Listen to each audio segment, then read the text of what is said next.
Well, I'm in Monterey now.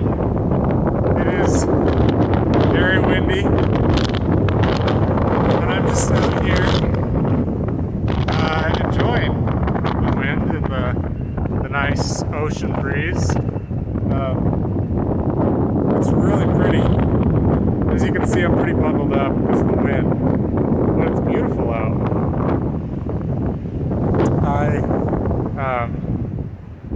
I was thinking how cool it is that I started this trip just east of the Rocky Mountains. Today is my first day of my return back to Colorado.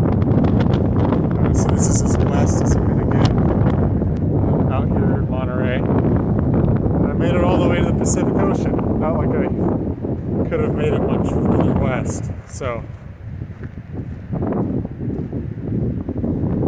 it's fun. I'm going to try to remember this feeling of the ocean breeze, and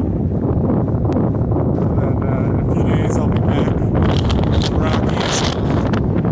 I'll feel the cool mountain air there and just enjoy,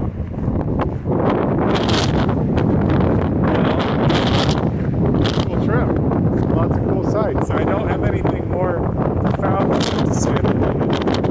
But I've just enjoyed driving around and covering some ground.